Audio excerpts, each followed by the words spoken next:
আমার ধর্মপ্রাণ তৌহিদি জনতা, সর্বপ্রথম আমি আল্লাহ পাক রব্বুল আলামিনের দরবারে শুকরিয়া আদায় করছি, যেই মহান রব্বুল আলামিন বাংলাদেশের মানুষের বুকের উপর চেপে বসা স্বৈরাচারী ফ্যাসিস্ট জালিম শাহী শেখ হাসিনাকে উৎখাত করে এদেশের মানুষকে মুক্ত বাতাসে নিঃশ্বাস গ্রহণ করার তৌফিক দান করেছেন, সুযোগ করে দিয়েছেন। আল্লাহুম্মা লাকাল হামদু ওয়া লাকাশ শুকর। আমি শেখ হাসিনার এই দীর্ঘ 15 বছরের স্বৈর শাসনের জাতাকলে পিষ্ট হয়ে এবং তার জুলুম নির্যাতন খুন গুম হত্যাকাণ্ডের শিকার হয়ে যে সকল প্রাণ ঝরেছে, শাহাদাত বরণ করেছেন যারা, তাদের সকলকে শ্রদ্ধা বলে আমি স্মরণ করছি।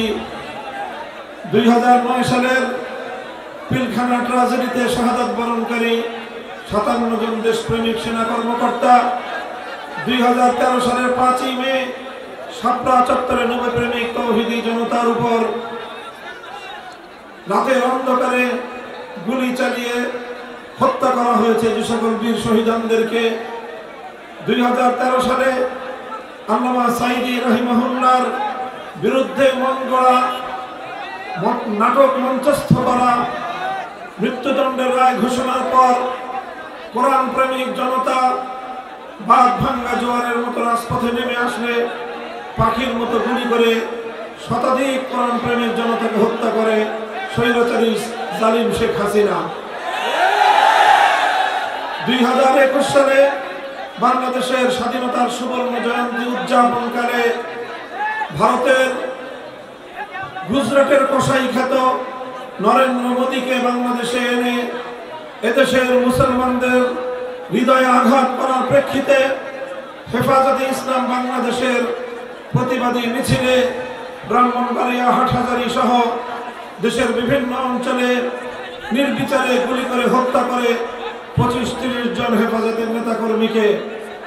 2024 সালের সর্বশেষ জুলাই এবং আগস্ট মাসে ইতিহাসের বর্বরতম হত্যাযজ্ঞ চালায় ফ্যাসিবাদের বিরুদ্ধে বৈষম্য বিরোধী ছাত্র আন্দোলনের সারা বাংলাদেশের প্রতিটি জনপদে শেখ হাসিনার নির্দেশে তার হাতুড়ি লীগ, হেলমেট লীগ, ছাত্রলীগ, যুবলীগ তার সন্ত্রাসী বাহিনীদের নির্বিচার হত্যাকাণ্ডের শিকার হয়ে, গণহত্যার শিকার হয়ে সহস্রাধিক বাংলাদেশের ছাত্র জনতা, এমনকি 3 বছরের শিশু পর্যন্ত শেখ হাসিনার জুলুম থেকে রেহাই পায়নি, হত্যা করা হয়েছে তাদেরকে।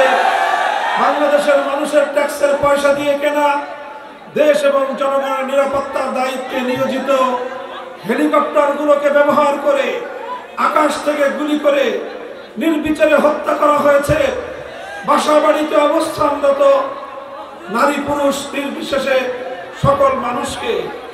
শেখ হাসিনার রাজনীতির দর্শন ছিল যত রক্ত প্রবাহিত করতে হয় করো, যত মানুষকে হত্যা করতে হয় করো, গোটা বাংলাদেশকে মৃত্যুপুরীতে পরিণত করে হলেও শেখ হাসিনা ক্ষমতার মস্তককে আঁকড়ে ধরে থাকতে চেয়েছিল। সাবাস বাংলাদেশ, এদেশের মানুষ রক্ত দিতে শিখেছিল, এদেশের মানুষ জীবন দিয়েছিল। রক্ত এবং জীবনের বিনিময়ে বাংলাদেশের মানুষ স্বৈরাচারী যুগের ফেরাউন, নব্য ফেরাউন হাসিনার হাত থেকে আগামী প্রজন্মকে মুক্ত স্বাধীন করেছে।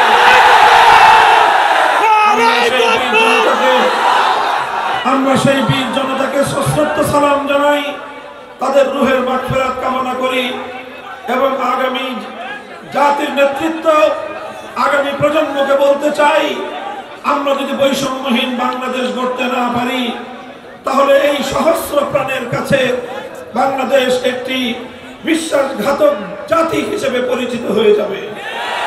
এজন্য আমাদেরকে স্মরণ রাখতে হবে, সতর্ক থাকতে হবে, যে কোনো মূল্যে এই সহস্র প্রাণের বিনিময়ে অর্জিত বিজয়কে ধরে রাখতে হবে।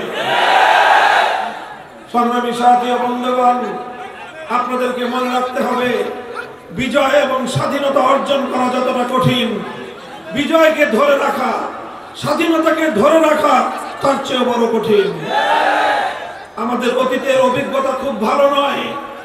1971 সালে দীর্ঘ সংগ্রামের পর ব্রিটিশ বেনিয়াদের বিরুদ্ধে 200 বছরের সংগ্রাম, কলকাতার হিন্দুত্ববাদী দাদাবাবুদের বিরুদ্ধে সংগ্রাম, সর্বশেষ পশ্চিম পাকিস্তানি খান পাঠানদের বিরুদ্ধে আধিপত্যবাদ বিরোধী সংগ্রামের মধ্য দিয়ে বাংলাদেশ স্বাধীনতা অর্জন করেছিল। যেই স্বাধীনতা অর্জিত হয়েছিল মহান আল্লাহর নামে ইনশাআল্লাহ বলে, যেই স্বাধীনতা যুদ্ধের সূচনা হয়েছিল, যেই স্বাধীনতার আগে জাতির সঙ্গে প্রতিশ্রুতি দেওয়া হয়েছিল এদেশে কোরআন সুন্নাহ বিরোধী কোনো আইন তৈরি করা হবে না, আল্লাহর উপর আস্থা বিশ্বাস স্বাধীনতা যুদ্ধের মূল মন্ত্র ছিল। কিন্তু আমরা দেখেছি 1971 সালের 16ই ডিসেম্বর বাংলাদেশ মুক্ত এবং স্বাধীন হওয়ার কয়েক মাসের ব্যবধানে বাংলাদেশের তৎকালীন 7 কোটি মানুষের ইচ্ছা এবং অভিপ্রায়কে দুপায়ে দলে ভিনদেশী একটি রাষ্ট্রের প্রেসক্রিপশন অনুযায়ী দেশ বিরোধী, জাতির চেতনা বিরোধী, হাজার বছরের বাংলাদেশের জাতির ঐতিহ্য বিরোধী একটি সংবিধান এদেশের মানুষের কাঁধের উপর চাপিয়ে দেওয়া হয়েছিল।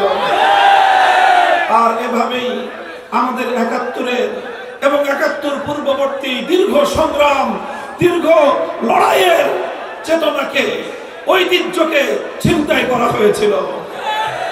2024 সালের জুলাই এবং আগস্ট মাসে যে বিপ্লব সংগঠিত হয়ে গেল, এই বিপ্লবকে যেন কেউ ছিনতাই করতে না পারে, এজন্য আমাদেরকে সোচ্চার থাকতে হবে।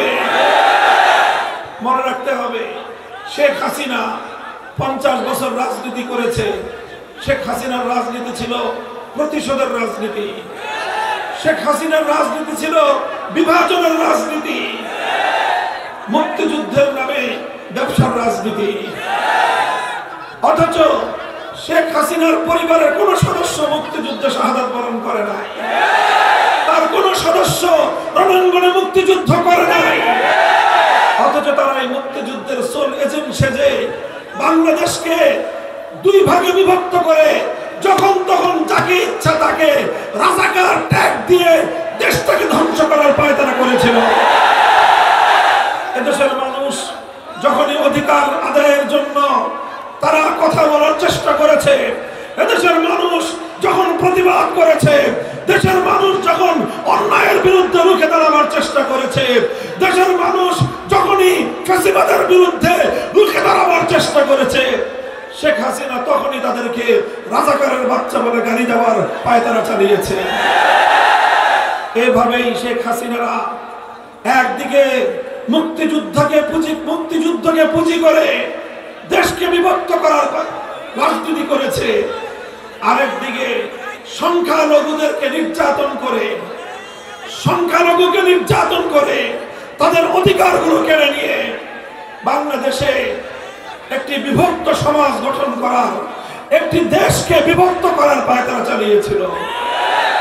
শেখ হাসিনা এবং আওয়ামী লীগের রাজনীতি যদি কেউ গভীরভাবে পর্যবেক্ষণ করেন তাহলে দেখবেন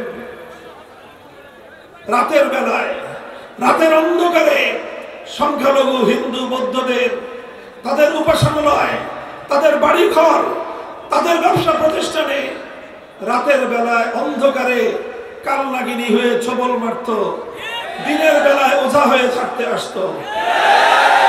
এই নাটক মঞ্চস্থ করেই দেশের মানুষকে তারা সবসময় বোকা বানিয়েছে। এখন আর এই নাটকের নায়ক নায়িকা কলাকুশলীরা কেউ নাই বাংলাদেশে। এখন আর সংখ্যালঘু নির্যাতনের নাটকও নাই। আমাদেরকে সজাগ থাকতে হবে। তারা কিন্তু আবার এই পায়তারা চালাতে পারে। শেখ হাসিনা বলেছিল শেখ হাসিনা পালায় না, বলেছিল। শেখ হাসিনা বাংলাদেশে আছে এখন? কোথায় গেছে? পালাইছে। শেখ হাসিনা পালিয়ে গেছে। আমার বড় করুণা হয় যারা দীর্ঘদিন ধরে আওয়ামী লীগের রাজনীতি করতেন তাদের জন্য। তারা আগামী দিনে বাংলাদেশের মানুষের কাছে কোন মুখে রাজনীতির কথা বলবেন? যাদের নেত্রী দেশের মানুষকে খুন করে হত্যা করে জাতি ধর্ম বর্ণ নির্বিশেষে গোটা বাংলাদেশের সকল ছাত্র জনতার মুখোমুখি নিজের দলকে দাঁড় করিয়ে গোটা দলকে তার সকল অনুসারীদেরকে হুমকির মুখে ফেলে স্বার্থপরের মতো নিজে আর নিজের বোন আর 16টা লাগেজ ভর্তি করে হেলিকপ্টারে করে নিজের সেই পরম আপনজন নরেন্দ্র মোদীর কোলে গিয়ে আশ্রয় নিলেন। একবারও চিন্তা করেন নাই তার এই ধ্বংসের রাজনীতি, তার এই হত্যার রাজনীতির কারণে তার দলের নেতা কর্মীদের কি পরিণাম হবে একটাবারও ভাবেন নাই। আগামী দিনে যারা অতীতে যারা আওয়ামী লীগের রাজনীতি করতেন, আপনাদের একটা বড় অপরাধ আছে, ভুল আছে। ভুলটা হলো শেখ হাসিনার মতো একজন মানসিক বৈকল্যের শিকার, একটা সাইকোপ্যাথ, চরম মানসিক প্রতিবন্ধী একটা লোককে প্রতিহিংসার রাজনীতি করবার জন্য বাংলাদেশের মানুষের কাঁধের উপর আপনারা চাপিয়ে দিয়েছিলেন। এই সুযোগ নিয়ে এদেশটাকে সে গুম করে একটা মৃত্যুপুরীতে পরিণত করেছিল। আর দেশে লক্ষ লক্ষ কোটি টাকা পাচার করে এই দেশের খেটে খাওয়া মেহনতি কৃষক, শ্রমিক, মজদুর আর বিদেশি রেমিটেন্স যোদ্ধারা মাথার ঘাম পায়ে ফেলে বাংলাদেশে রেমিটেন্স পাঠায়, সেই টাকা লক্ষ লক্ষ কোটি টাকা সে পাচার করে গোটা বাংলাদেশের অর্থনীতির ভিতকে সে ধসিয়ে দিয়েছে। সে চেয়েছিল বাংলাদেশটাকে একটা পরনির্ভরশীল দেশে পরিণত করতে, কিন্তু এদেশের মানুষ দেখিয়ে দিয়েছে যে আমরা দরিদ্র হতে পারি। দেশ রক্ষার্থে চূড়ান্ত মুহূর্তে গোটা বাংলাদেশ আজ ঐক্যবদ্ধ। শেখ হাসিনা নাকি এখন সীমান্তের কাছাকাছি কোথাও আছে, চট করে ঢুকে পড়তে পারে। তুমি চট করে ঢুকে পড়ো, পট করে এদেশের মানুষ তোমাকে প্যাকেটে ভরে ফেলবে।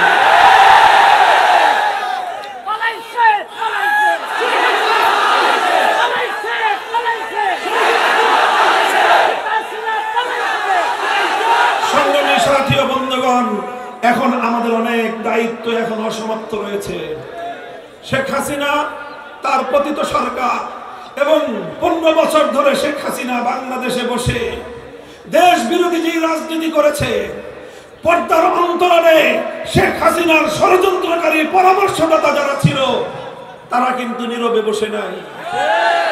তারা দেশের বিরুদ্ধে ষড়যন্ত্রের জাল বুনছে, বাংলাদেশকে ধ্বংস করার পায়তারা তারা বন্ধ করে নাই। এজন্য আমাদের গণ অভ্যুত্থানের আগে সূচিত ঐক্যকে আরো দীর্ঘদিন অটুট রাখতে হবে।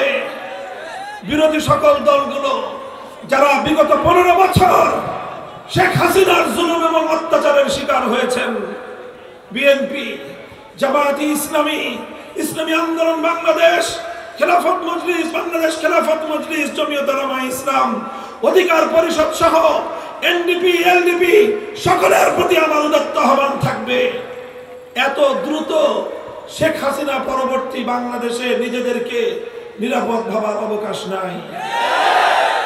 আমাদেরকে ঐক্য ধরে রাখতে হবে। যে কোনো মূল্যে শেখ হাসিনার পুনর্বাসিত হওয়ার অপচেষ্টা, আওয়ামী লীগের বাংলাদেশের রাজনীতিকে কলুষিত করবার অপচেষ্টা রুখে দাঁড়াতে হবে।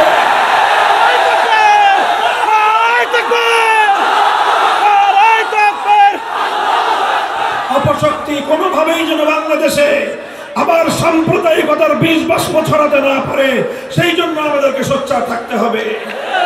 বাংলাদেশ সম্প্রতি সাম্প্রদায়িক সম্প্রীতির অনন্য নজির স্থাপন করে চলেছে। জুলাই আগস্ট বিপ্লবের পর হেফাজতে ইসলাম বাংলাদেশ, এদেশের আলেম সমাজ, মাদ্রাসার ছাত্ররা যেভাবে সংখ্যালঘুদের জান মাল ইজ্জত আবরু তাদের ধর্মীয় উপাসনালয়গুলোর পাহারা দিয়ে বাংলাদেশে যেভাবে ষড়যন্ত্রকে নস্যাৎ করেছে, আগামী দিনেও আমাদের এই ধারা অব্যাহত রাখতে হবে। এদেশের 90% মানুষ মুসলমান, সংখ্যাগরিষ্ঠ মুসলমান। তোমাদেরকে মনে রাখতে হবে, ইসলাম তোমাকে দায়িত্ব দিয়েছে, যত সংখ্যালঘু হিন্দু, বৌদ্ধ, খ্রিস্টান এদেশে থাকে তাদের নিরাপত্তার দায়িত্ব তোমাদের কাঁধে আল্লাহ এবং তার রাসূলের পক্ষ থেকে আমানত। এই আমানতের রক্ষা আমাদেরকে করতে হবে। আর তাদেরকে বলবো, খবরদার, সব বিষয়ে আমরা ছাড় দেই, কিন্তু কেউ যদি আল্লাহর নবীর ইজ্জতের উপর কোনো আঘাত করবার চেষ্টা করে, আমরা বরদাস্ত অতীতেও করি নাই, ভবিষ্যতেও করব না। সংগ্রামী সাথী, আখেরি পয়গাম হলো, আমরা বৈষম্যহীন একটা সমাজ চাই, আমরা ইনসাফপূর্ণ সমাজ চাই, ন্যায় নীতির ভিত্তিতে একটি সমাজ গঠন করতে চাই। আর সেই ন্যায় নীতি, ইনসাফ, বৈষম্যহীন পূর্ণাঙ্গ সমাজ গড়তে হলে আল্লাহর জমিনে আল্লাহ প্রদত্ত খেলাফতের ব্যবস্থা ছাড়া বিকল্প কোনো রাস্তা নাই। এজন্য আসুন সকল তন্ত্র মন্ত্রকে ছেড়ে দিয়ে আল্লাহর রজ্জুকে আঁকড়ে ধরি, আল্লাহর জমিনে আল্লাহর দ্বীনকে বিজয়ী করার সংগ্রামে আমরা আত্মনিবেদন করি। বাংলাদেশ খেলাফত মজলিস, যুব মজলিস, ছাত্র মজলিসের পতাকা তলে আপনাদের সকলকে শামিল হওয়ার আহ্বান জানাই। আপনারা দীর্ঘতম সময় যাবৎ অপেক্ষা করে আজকের এই ঐতিহাসিক মহাসমাবেশকে সাফল্যমণ্ডিত করেছেন। আগামী দিনে বাংলাদেশের যে কোনো দুর্যোগে, যে কোনো দুর্বিপাকে, যে কোনো কঠিন সময়ে আমরা অতীতেও যেমন রাজপথে ছিলাম জনগণকে সাথে নিয়ে, অতীতেও সমস্ত ষড়যন্ত্রকে যেভাবে আমরা মোকাবেলা করেছি, ভবিষ্যতে ইনশাআল্লাহ আমরা করব। সাথে থাকবেন তো ইনশাআল্লাহ? আল্লাহ পাক রব্বুল আলামিন তৌফিক দান করুন। দেখা হবে রাজপথে, কথা হবে স্লোগানে, নাসরুম মিনাল্লাহি ওয়া ফাতহুন কারীব। ওয়া আখিরু দাওয়ানা আলহামদুলিল্লাহি রাব্বিল আলামিন। বাংলাদেশ জিন্দাবাদ, বাংলাদেশ খেলাফত মজলিস জিন্দাবাদ। আসসালামু আলাইকুম ওয়া রাহমাতুল্লাহ।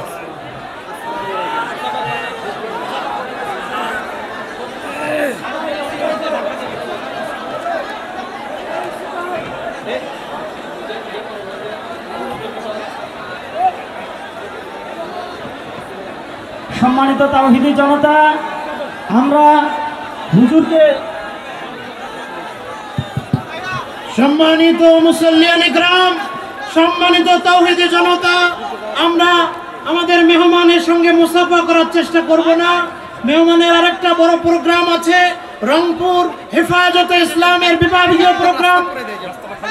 হযরতের গাড়িকে আমরা রাস্তা করে আমরা যারা এই মাঠে আছি সকলে মাঠে অবস্থান করব।